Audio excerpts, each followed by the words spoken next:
welcome back to episode number 2 of iGen Investing. Today we're going to bring you another deal we found on Republic. It's for all you totally epic gamers out there. It's called Intellivision Amico.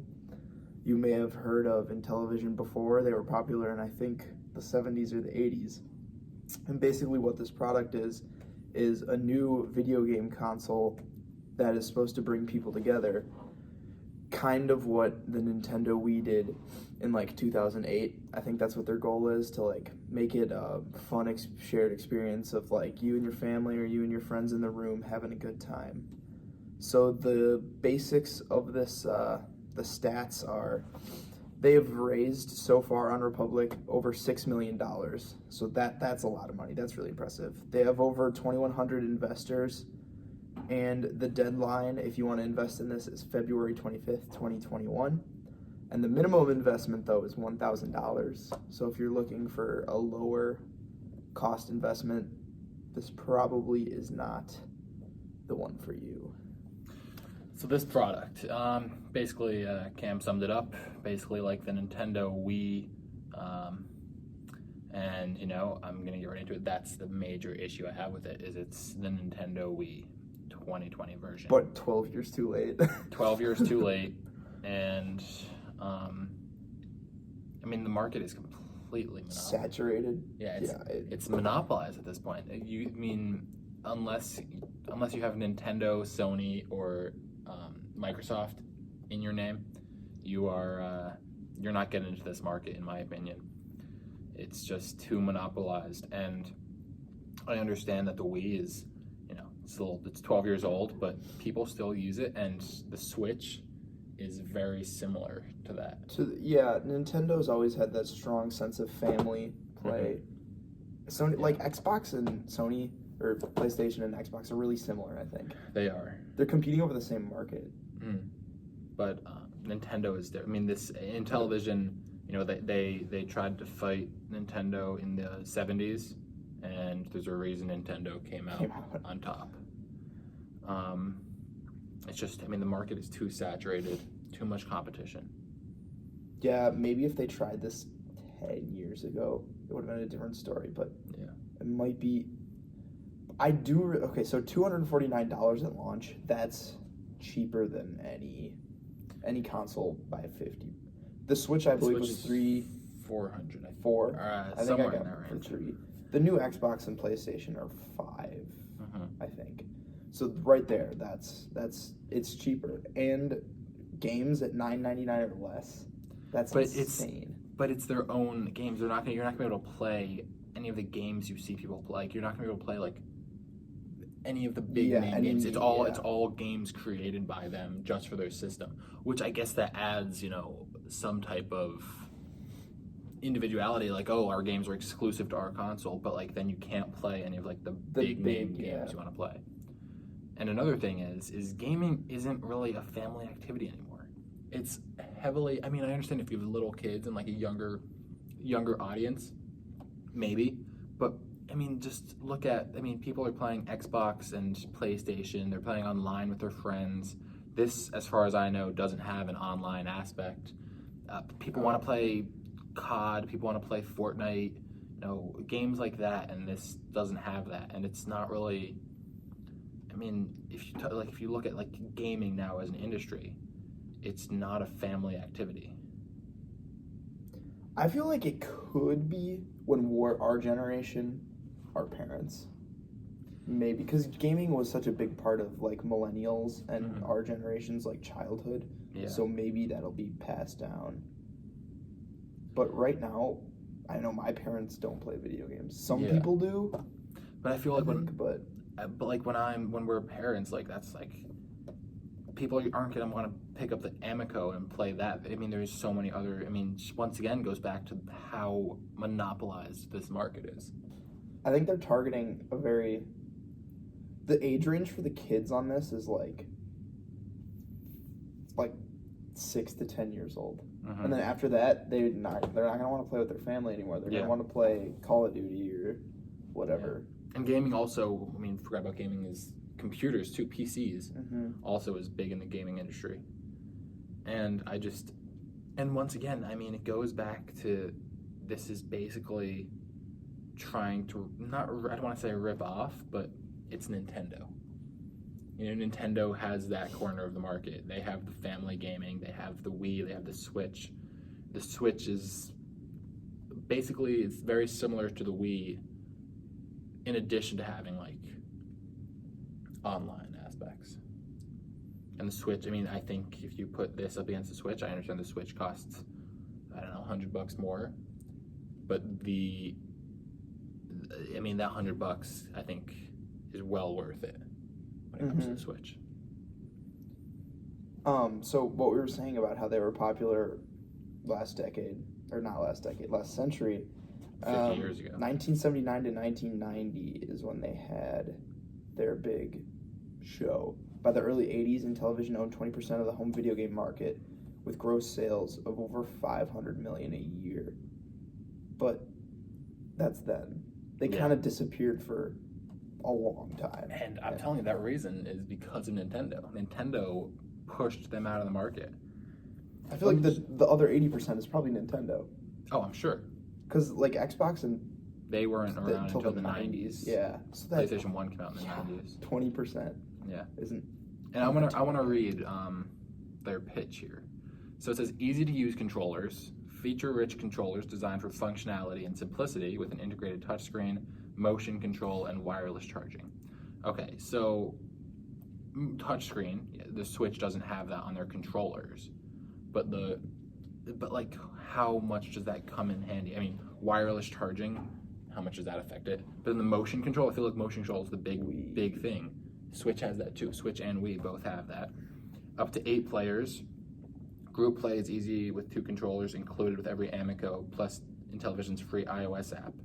So I guess that, I mean, you could use your phone then as a controller, which I guess is like cool, but you can also, it doesn't seem like you can buy more controllers. With the Switch and with the Wii, you can buy more controllers and all play on the same thing. With this, you can have up to 8 players. Yeah, I think that's with if you download the app on your phone. You can't buy more room modes? I do not believe so. Well, it doesn't there's say only room for 2 charging on the charging thing. Set up to 8. And I mean, they're big pictures. Well, so you don't have to buy controllers.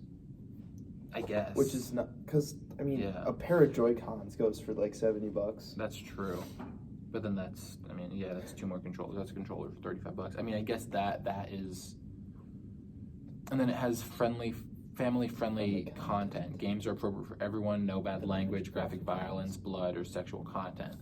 See, I mean, that's great, but you can find games like that on all consoles. Yeah. And then, like you said earlier, once kids reach a certain age, they're not going to want to play, these games made for, young kids. And then trustworthy gaming, no ads, microtransactions, loot boxes, or in-game purchases. That's because they made their own games. We looked at the games. It's great graphics, but it's basically like Tetris and like... It's like an arcade pack you'd find on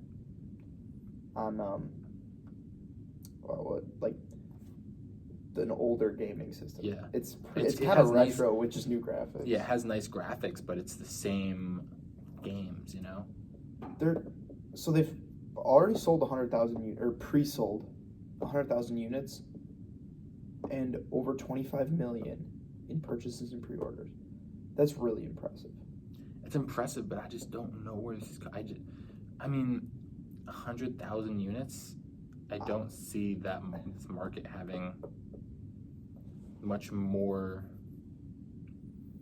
My take on this is, I think the person who's buying this is some middle-aged mom with like a 6-year-old, and she's like, what, or maybe like a son and a daughter, and they're like, what can our family do that's fun? And like a mom, and so they're like, this looks like a fun thing that we can do with our kids. That's like why my parents. Because the kids aren't buying this. Yeah, exactly. My parents bought a Wii back when it came out because this will be fun. We can all play together.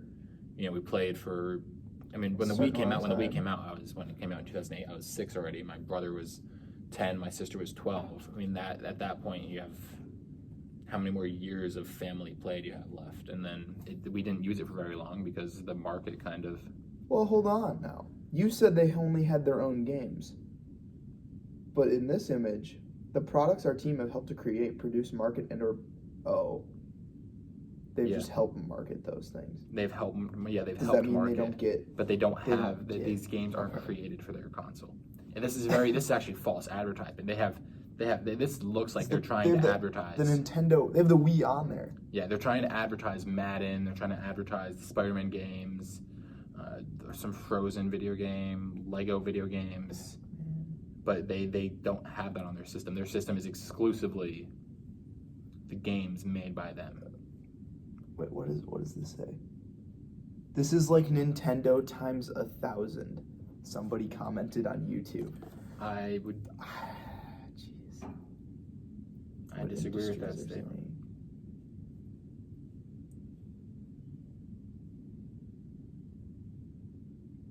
I think it would be cool. I don't think it's like a terrible idea. I don't just think it's the best idea. I don't think it's. Let's look at some. It doesn't seem that cool. I don't know. It's different, and I can see you play it for a couple of years, and then it just gets locked. I mean, it's just the Wii. Yeah. Maybe they're trying to go back to what the Wii was like, and just launch in April 2021 for retail. The fact that they've raised $7 million, I feel like maybe the people investing in this don't understand the video game market. Well, we also have to look at the fact that the minimum investment is $1,000, and there's only how many investors? Like 2,100. 2,100. Yeah. So it's a small amount of people investing a large amount of money. 2,100 isn't that many investors. I'm looking at the discussion now to see if there's anything, but it's all. What's the core problem Amico is trying to solve? That's a good question. That is. Is there a response to that? I don't think there is. Do you consider Microsoft and Sony as competitors? No, they didn't respond to that. But there's a lot of questions. I'm looking at this, and all the good questions they're not responding to. They're responding to, hello, I'm from Canada, can you tell me if I'm allowed to invest? They're responding to like stuff like that. But all the good questions with important answers, they're not responding to. And they're responding to newer questions too. One interesting thing is it's not an it's a revenue share opportunity and not an equity offer. Yeah. So this could be lucrative. Because I feel like this is like an uninformed market that they're selling to. That's true. An optimistic, middle-aged family who... But how long is that going to sell for? I think the investment could be worthwhile. I feel like it'll boom and maybe fade. Can you get your $1,000 back in that time, though? It's fast, though, because it's releasing next April. It's not like you have to wait a couple of years. I doubt it, because they're not going to give you a solid chunk of equity.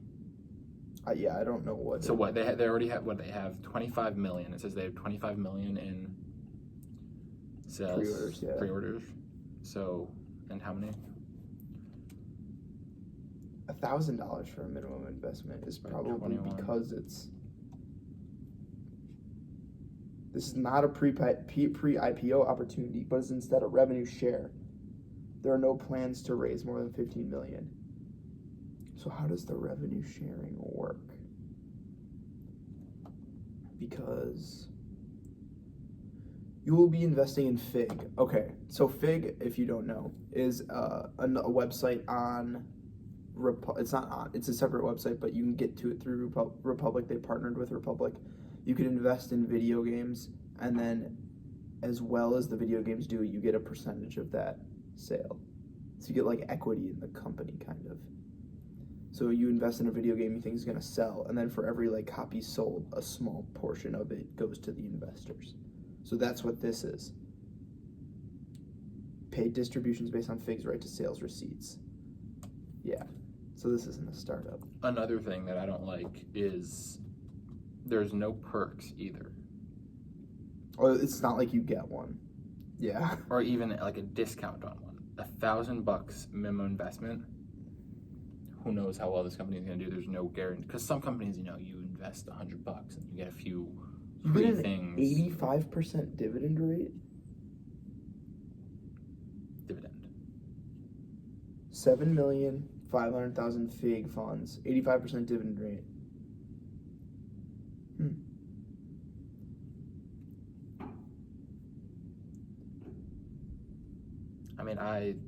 So to break even, according to this, they would have to make $100 million in sales for you to break even.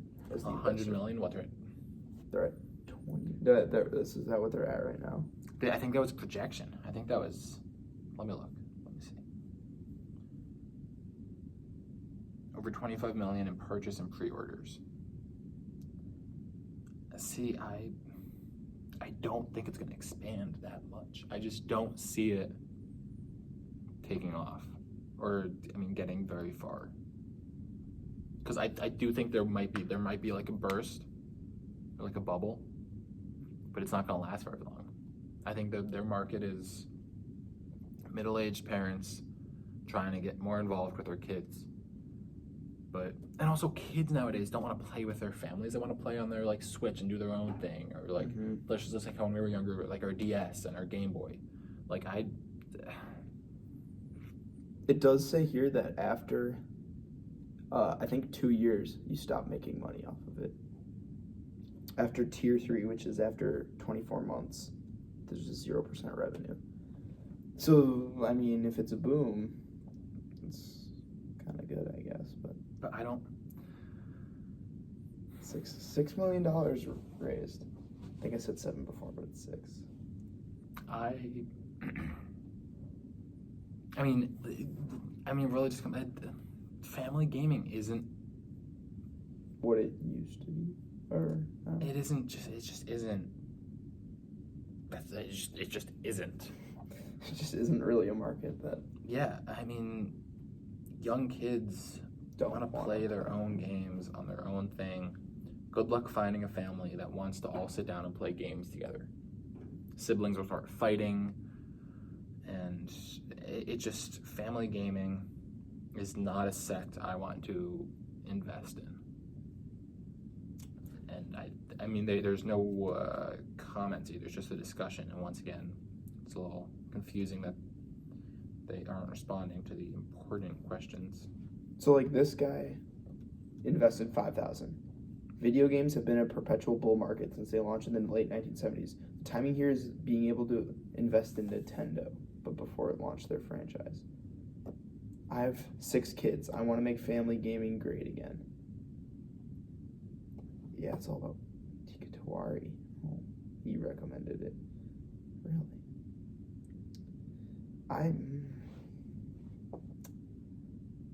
These people are optimistic. I think they're overlooking. They don't know what we know because they're obviously older. We as Gen Z, like we grew up with video games. We know what the market looks like, and the market does not look like this. The market for family gaming is not there, and I don't think it's gonna make a comeback. All these people are saying is, family gaming is making a comeback. It's not, and it's not going to. I like the concept that the growing rate of shocking violence and profanity are necessary or needed to entertain people nowadays. Is they forcing their kids to be wholesome? I believe. I feel like, with kids moving to Xbox or PlayStation, it's usually only them playing. This new upgrade system, everyone in the family can play. But you don't want to play with your parents. Yeah, the thing is, people want to play by themselves. When I get back to my dorm, I'm going to play Doom, or I'm going to play Fallout or something. I don't want to play family games. I'm not, It's good for like a 4 to 6 year window of your life. Yeah, but even then, siblings fight. They're going to get into, they're not going to want to play. Realistically, if you look at this, how long are you going to keep a family sitting down playing games together? I mean, it sounds great, the ideal family, you know, they all, you know, but it just doesn't work. And once again, we know the gaming industry. We grew up on it. It's not this. It's individual gaming. It sounds like this product is going to be purchased by parents trying to force their family. That's what I've got. And that's just, I feel like the family might have some issues working on themselves, but that's just going to force the family to split even more. So if you are a middle-aged mom out there and you're trying to find ways to get your family to like each other, don't force them. Do not force them to sit down and try and play video games together, because that will not work. I'm telling you right now. You play Mario Kart it won't work. On the Switch. On the Switch. Or Super Smash Bros. On the Switch. With your 6-year-old. It's rated T for teen. Oh, jeez. You could play, I mean, so games, they're more isolated, but they're also more online. Yeah. You're playing with your friends. Yeah, exactly. Couch, I think, like couch co-op, I think that's what it's called, is kind of dying. Yeah, and especially in times of COVID, obviously this isn't going to be like COVID. Hopefully. Hopefully. But online gaming with friend, like online, it's really grown a lot the past 8 months. I mean, it was big beforehand, but it's grown even more. Yeah, this market doesn't seem. It's not. They're trying to be like Nintendo a decade ago. Mm-hmm. It's certainly not growing. It could work. So, if we're gonna give it a rating, I hate to do this twice in a row, but I'm gonna go with 1 out of 5. I hate to do it twice in a row, but I was gonna go with 2. Yeah, it's just. Because I think if enough parents are trying to force their kids, and you get that initial wave, you could make your money back. Yeah. That's not how it should work, but I think that could be how it works. But I don't. We could be wrong. Kids could like it. I don't know kids these days as much as what it used to be. All I know is that we grew up in the gaming industry. We grew up on it, and this wouldn't have appealed to me if I was a kid right now. This isn't the direction the gaming industry is going. Not at all. They're taking a step back, not a step forward. Yep. All right. Well, if you're interested in investing, I guess we'll come Intellivision together Amico. and with a 2 out of 5. Neither of us will be investing, but especially because it's $1,000. It is $1,000. Yeah, that's a lot of money. If you want to invest, though, the link will be in the description. Yes, it will be. All right. Thank you for watching. Peace out.